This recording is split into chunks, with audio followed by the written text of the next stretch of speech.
America কি হঠাৎ করে কোনো নিউক্লিয়ার অ্যাটাক করলো বা পরীক্ষা চালালো? এটি এখন বিশ্ব গণমাধ্যমে উঠে এসছে। পাশাপাশি চারদিক থেকে একা হয়ে পড়ছে বা একঘরে হয়ে যাচ্ছে মার্কিন প্রেসিডেন্ট ডোনাল্ড ট্রাম্প এবং আমেরিকা। ৩ নম্বর গুরুত্বপূর্ণ খবর, ইরান নতুন করে আমেরিকাকে আবারও চালে কাহিল করে দিয়েছে। একদিকে আমেরিকার জন্য দুঃসংবাদ আসছে প্রতিদিন, আর ইরান নতুন চালে কার্ড খেলছে আমেরিকার বিরুদ্ধে। দর্শক, আপনারা কি শুনতে এবং দেখতে পাচ্ছেন ক্লিয়ার? আমাকে একটু কমেন্ট করে জানান তো। জি, দেখতে ও শুনতে পাচ্ছি। আলহামদুলিল্লাহ। গফরগাঁও। ওকে। উম আপনার লাইভের অপেক্ষায় থাকি কিন্তু পাই না। পান না কেন? এই যে পেয়েছেন আমাকে একদম ক্লিয়ার। কলকাতা, ভারত থেকে রবিউল ইসলাম। নায়েব আলী টাঙ্গাইল থেকে ক্লিয়ার। ওকে, শুরু করে দিচ্ছি। বেশি লম্বা করব না। সংক্ষিপ্ত সময়ের জন্য লাইভে এসছি। আমেরিকার নেভার এরিয়া 51 জায়গাটার নাম যারা শোনেন গায়ের পশম থমথম মানে কেঁপে উঠবে। মার্কিন যুক্তরাষ্ট্রের নেভাডার যে এরিয়া 51 একটি অজানা রহস্যের জায়গা। সচরাচর এখানে অনেকে যেতে পারে না। সচরাচর না, কেউ যেতে পারে না। বলা হয় যে মরুভূমিতে মার্কিন যুক্তরাষ্ট্রের একটি এয়ারবেস। এটা নিয়ে রূপকথার মতো অনেক গল্প সাজানো আছে। আমেরিকা তার সবচেয়ে ভয়ঙ্কর অস্ত্রগুলো এখানে গোপন করেছে। বলা হয় এখানে ভিন জগতের প্রাণীর আগমন ঘটে, নাকি আমেরিকা এমন কোনো সামরিক অস্ত্র তৈরি করেছে যেটা ভিন গ্রহের কোনো প্রাণীর মতো করে। মার্কিন যুক্তরাষ্ট্রের বেশ কজন পরমাণু বিজ্ঞানী হঠাৎ করে নিখোঁজ। তাদের সন্ধান মিলছে না। তারা কি কোনো ভিন গ্রহে প্রবেশ করেছেন? কিছু একটা ঘটছে আমেরিকার এরিয়া 51-এ। তো বলা হচ্ছে যে এই নেভাডার মরুভূমিতে তপ্ত বালুর নিচে এক রহস্যের জাল বিছিয়ে রেখেছে মার্কিন যুক্তরাষ্ট্র। গত ২৪ থেকে ৪৮ ঘন্টায় গত ২৪ থেকে ৪৮ ঘন্টায় মার্কিন যুক্তরাষ্ট্রের নেভাডার এই তপ্ত বালুর নিচে ১৭ বার ভূকম্পন হয়েছে, যার মাত্রা 4.4। সঙ্গে বিশ্বব্যাপী প্রশ্ন উঠছে, আমেরিকা তার পারমাণবিক পরীক্ষা চালালো কিনা, এবং সঙ্গে আরো অনেকগুলো বিষয় যুক্ত হয়েছে। এর মধ্যে একটি, তার পারমাণবিক বিজ্ঞানী, যারা পরমাণু বিজ্ঞানী তারা বেশ কয়েকজন নিখোঁজ আছেন। তারপরে বলা হয়েছে যে নেভার্ড বা এই অঞ্চলটি, যেটি বলছি এরিয়া 51, এই অঞ্চলটির মাটির নিচেই কেন এই কম্পন, যেখানে আমেরিকার রহস্যের জাল তৈরি করা। এবং ২৪ থেকে ৪৮ ঘন্টায় এই ভূকম্পনের মাত্রা 4.4 এবং ১৭ বার, টানা ১৭ বার ভূকম্পন হয়েছে। বিভিন্ন মাধ্যম বলছে যে আমেরিকা ইরানে কোনো নিউক্লিয়ার অ্যাটাকের জন্য হয়তো এখানে নিউক্লিয়ার টেস্ট চালিয়েছে মাটির ভূগর্ভস্থ, মাটির নিচে কয়েক মাইল নিচে তারা পারমাণবিক পরীক্ষা চালিয়েছে। কেউ বলছে আমেরিকা তার কোনো ভয়ঙ্কর অস্ত্র হাজির করতে যাচ্ছে যেটা টেস্ট করেছে মাটির নিচে। কেউ বলছে আমেরিকার অজানা কোনো ভয়ঙ্কর, যেটা ভিন গ্রহের কোনো একটি বিশেষ অদৃশ্য বা কোনো একটি সদৃশ্য বা কোনো একটি ভয়ঙ্কর কিছু আমেরিকা টেস্ট করছে ইরানের বিরুদ্ধে পরীক্ষা মানে ব্যবহারের জন্য। এরকম নানান রকম তথ্য উঠে আসছে এখন বড় গণমাধ্যমে, সেটা Washington post, new York Times, হ্যাঁ, আর অন্যান্য গণমাধ্যমে আসছে। অর্থাৎ মার্কিন প্রেসিডেন্ট ডোনাল্ড ট্রাম্প তিনি ইরানের বিরুদ্ধে এমন কিছু করছেন, নাকি এটি একটি প্রাকৃতিক ভূমিকম্প। সবকিছু মিলে এই মুহূর্তে অনেকের টেনশন অনেক রকম। ২ নম্বর খবরটি হলো ইরান আমেরিকাকে নতুন কয়েকটি চালে আটকে দিয়েছে। প্রথম থেকে ইরান বলেছিল যে তারা কোনোভাবে আমেরিকার সাথে নিউক্লিয়ার ইস্যুতে আলাপ করবে না। অবশেষে ইরান রাজি হয়েছে যে তারা, ঠিক আছে, তুমি যদি চাও আসো আমরা নিউক্লিয়ার ইস্যুতে কথা বলবো। তুমি কি বলতে চাও আমি শুনি। আমি শুনবো তো। সিদ্ধান্ত তো তুমি দিবা না, সিদ্ধান্ত আমি দেব। তো আমার শুনতে তো সমস্যা নাই। আসো তুমি বলতে চাও। তার আগে যে চালটি আমেরিকাকে দিয়েছে, ইরান থেকে বা হরমুজ প্রণালী থেকে তেল নিয়ে যাওয়ার সময় ইউরোপীয় কিছু দেশ ইরানকে টোল দিয়েছে। ইরান তো এখন এই যুদ্ধের পর সোনার হার মানে সোনার ডিম পাড়া হাঁস পেয়েছে হরমুজ প্রণালী। তো মার্কিন যুক্তরাষ্ট্র ক্ষেপে গিয়ে বলেছে যে যেই সব দেশ ইরানের কাছে টোল দিয়ে বা ইরানকে টাকা দিয়ে এখান থেকে তাদের জাহাজ পার করবে বা তেল কিনবে, আমি তাদেরকে স্যাংশন দেব, তাদের ট্যারিফ বাড়িয়ে দেব। কিন্তু সেই দেশগুলো অদৃশ্য কারণে আমেরিকার বন্ধু ইউরোপের দেশ, ইউরোপ গেছে ক্ষেপে। তুই বেটা কে ট্যারিফ দেয়? তুই ট্যারিফ ট্যারিফ ট্যারিফ করস, তোর নাম ট্রাম্প দেখে তুই শুধু ট্যারিফ ট্যারিফ করবি। তুই সবাইকে ট্যারিফের ভয় দেখাস, তোর নিজের ভয় নেই। তুই একা একটা দেশ পৃথিবীতে একাই লড়াই করবি, সব তোর থেকে আলাদা করে ফেলবি। আয়, তোকেও আমরা খেলা দেখাই। ট্রাম্প বলছেন যে যারা ইরানের সাথে বাণিজ্য করবে, ইরানের তেল নিবে বা যারা ইরানকে টোল দিয়ে জাহাজ আদান মানে কি বলবে আসা যাওয়া করবে, সেই সব দেশের উপর তিনি ট্যারিফ বাড়িয়ে দেবেন। এবং সেই দেশগুলোর মধ্যে বেশ কিছু ইউরোপের দেশ আছে। এর প্রধান কারণ হলো কোনো ইউরোপের দেশ ট্রাম্পকে এই যুদ্ধে সহযোগিতা করছে না, একদমই সহযোগিতা করছে না। এবং ট্রাম্প এখন পর্যন্ত ইরানের কাছে যে ধবল ধোলাই খাচ্ছে, তার প্রধান কারণ হলো ন্যাটো এবং ইউরোপ আমেরিকার পাশে দাঁড়াচ্ছে না। এখন প্রশ্ন করা যায় যে ইউরোপ আসলে আমেরিকার পাশে দাঁড়াচ্ছে না কেন? তার অনেকগুলো কারণ আছে। আমি দুই একটা কারণ বলি। এক, এই যুদ্ধ আমেরিকা ইউরোপের সাথে প্ল্যান করে আসেনি। এই যুদ্ধে আমেরিকা কেবল ইসরায়েলের পরিকল্পনায় এসছে। এবং এই যুদ্ধ ট্রাম্প ইসরায়েলের সাথে এসছে, ইউরোপকে কাছে আনে নাই। তার প্রধান কারণ ইসরায়েল বলেছিল এই যুদ্ধে সময় লাগবে ২ থেকে ৩ দিন, সর্বোচ্চ ৫ দিন। ইরান শেষ, আমেরিকার বিজয়। তাই ইউরোপকে কাছে ডাকে নাই। একাই ইসরায়েলকে নিয়ে আমেরিকা মাখন খাবে, ইরানের তেল গ্যাস সব লুট করবে। ইউরোপকে আনলে তো সেই তেল গ্যাস আবার ইউরোপকে ভাগ দিতে হবে। কিন্তু ইরান এমনভাবে ট্রাম্পকে পেঁচিয়ে ফেলবে এটা ট্রাম্প বলছে না। যে কারণে এখন ট্রাম্প বিপদে পড়ে ইউরোপকে ডাকছে, আর ইউরোপ আসছে না। তুমি তো আমাকে বলে ডাকো, আমাকে ডাকো নাই, বা তুমি তো এই যুদ্ধে আমাকে নিয়ে আসো নাই। তুমি এখন বিপদে পড়ে আমাকে ডাকছো, আমাকে জিজ্ঞেসছিলে এই যুদ্ধ শুরুর আগে? তুমি তো ইসরায়েলকে জিজ্ঞেসো, ইসরায়েলকে নিয়ে এখন মোকাবেলা করো।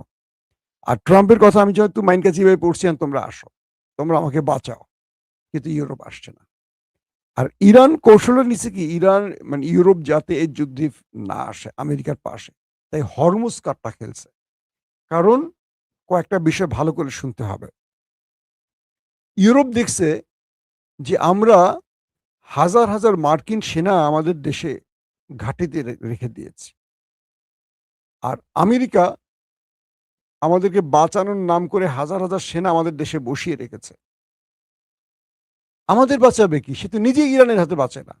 আমরা তো রাশিয়ার ভয়ে ন্যাটো বানিয়েছি, রাশিয়ার ভয়ে মার্কিন সেনাদের আমাদের দেশে রেখেছি, তাই তো?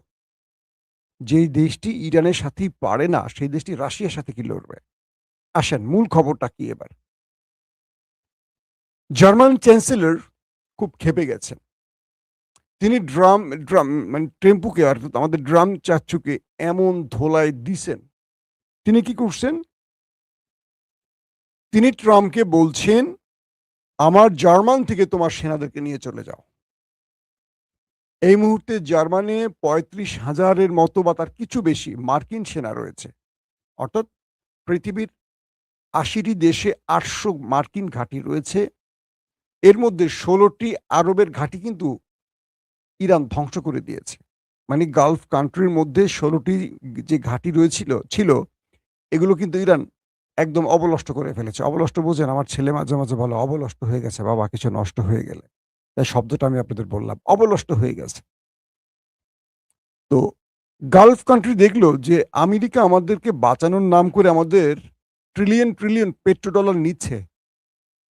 ওরা আমাদের বাঁচাবে কি? ও এক ইরানের হাতে মার খেয়ে সোজা হয়ে গেছে। ওর ঘাঁটি-মাটি কিচ্ছু নাই এখন।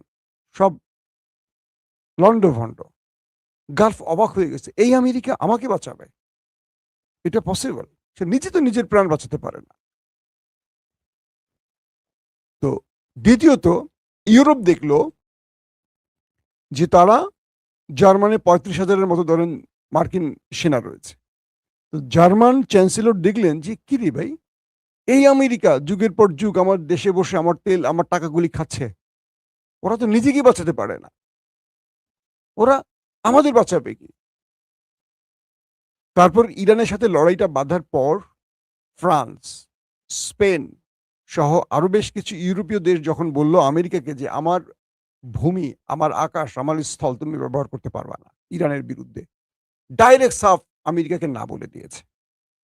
যে কারণে আমেরিকা তাদেরকে আবার তেল নেয়ার রাস্তা করে দিয়েছে। ওকে, তুমি আমার পাশে দাঁড়িয়েছো যেন তুমি এখন আমার মিত্র, যাও তেল নিয়ে যাও, বাট টাকা পয়সা দিয়ে যাবা, টোল দিয়ে যাবা, ফ্রি না। তো জার্মান ছিল আমেরিকার পক্ষে, সেই জার্মান এখন আমেরিকাকে বলছে মিস্টার প্রেসিডেন্ট ট্রাম্প তুমি তোমার সেনা নিয়ে আমার দেশ ছাড়ো। বুঝতে পারছেন? অর্থাৎ এই মুহূর্তে ডোনাল্ড ট্রাম্পের আমেরিকা পৃথিবীতে একা হয়ে পড়ছে, সব জায়গা থেকে তাকে ঘাট ধাক্কা দিয়ে বিদায় করে দিচ্ছে। স্পেন বিদায় নিতে বলছে, ফ্রান্স বলছে, এখন জার্মান বলছে, জার্মান তুমি আমার দেশ ছাড়ো। প্রথমে 5,000 সেনাকে সরিয়ে নেওয়া হবে, তারপর ধারাবাহিক সব সেনাকে সরিয়ে নেওয়ার ঘোষণা আসতে যাচ্ছে। স্পেন কি বলে, জার্মান আজকে ঘোষণা দিয়েছে মার্কিন সেনাদের জার্মান ছাড়তে হবে। এমন একটি সময় যখন আমেরিকা ইরানের কাছে ধোলাই খাচ্ছে, যখন মধ্যপ্রাচ্যে ইসরায়েলে অস্ত্র বাড়িয়ে পুরো ক্যান্টনমেন্ট বানিয়ে ফেলছে আমেরিকা, তখন দেখেন ইউরোপ তাকে ঘাট ধাক্কা দিচ্ছে। এই খবরটি আমেরিকার মাসনাদে বা আমেরিকার জনগণের জন্য বিশাল ধাক্কা, যে আমেরিকার পরাশক্তি বা সুপার পাওয়ার আমেরিকার অবস্থা কি, যে তাকে এখন মানুষ ডাকছে না, বরং বিদায় নিতে বলছে, বিদায় নাও, দূর হও আমার দেশ থেকে তুমি। এক ইরান আমেরিকাকে কোথায় নামিয়ে দিয়েছে কল্পনা করতে পারেন? ট্রাম্প তো প্রচুর খেপে গেছে। ইউরোপ বলছে তুমি কে স্যাংশন দেওয়ার, তুমি কে আমাদেরকে ট্যারিফ যোগ করার, তুমি কথায় কথায় ধমকি দিবা, ফিনল্যান্ড নিবা, এইটা করবা ওইটা করবা, তুমি হুমকি দাও নেটো সব তুমি, তোমার কথা চলতে হবে না। তুমি তো ইরানের কাছে মায়ের খেয়ে শহীদ হয়ে গেছো, সোজা হয়ে গেছো সাপের মতো। তুমি আমাদের থ্রেট দেওয়ার কে? তুমি রাশিয়ার হাত থেকে আমাদের বাঁচাবা, যে জন্য আমরা নেটো বানাইছি, রাশিয়ার হাত থেকে বাঁচার জন্য। এক ইরানের সাথে পারছো না তুমি, তুমি আমাদের রাশিয়া থেকে বাঁচাবা? এটা সম্ভব? ট্রাম্প বেচারা পড়ে গেছে বহা মাইন কাছে পায়। এখন ইরান বলছে ঠিক আছে, তুমি নিউক্লিয়ার ইস্যুতে কথা বলতে চাও, আসো আমার সাথে কথা বলো, কিন্তু তোমাকে আমি যেটা বলছি তার থেকে আমি এক চুল ছড়বো না। হরমুজ প্রণালী তোমাকে ছাড়তেই হবে, হরমুজে তুমি থাকতে পারবা না, আমি তোমাকে ডুবিয়ে দেব। তোমাকে আমি ওয়ার্নিং দিচ্ছি, সময় দিচ্ছি, তোমার দিন শেষ আমেরিকা, তোমার দিন শেষ আমেরিকা। তোমাকে 40 দিনে আমি খেয়ে দিয়েছি, তুমি আরো অস্ত্র নিয়ে ঢোকো আরবে, আমি তোমাকে ছাড়বো না, আমি তোমার চাই আরো আনো তুমি, কারণ তোমাকে শেষ করতে আমি মজা পাই। আজকে ইরানের একজন পার্লামেন্ট মেম্বার আরবকে হুমকি দিয়ে কি বলছে জানেন?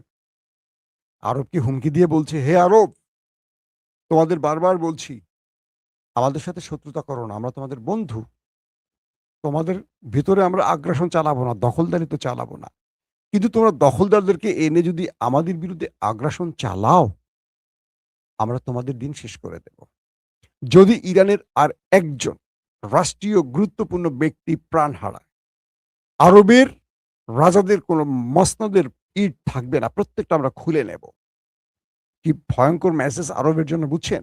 রিয়াদ, আরব আমিরাত, কাতার, কুয়েত, জর্দান, বাহরাইন, শোনো তোমরা, যদি ইরানের আর কোনো নেতা প্রাণ হারায়, আরবের যে রাজারা আছে না, সুলতানরা আছে না, আমিররা আছেন, তাদের যেই প্রাসাদ আছে, প্রাসাদের ইট আমরা একটা একটা করে খুলে নিয়ে আসব।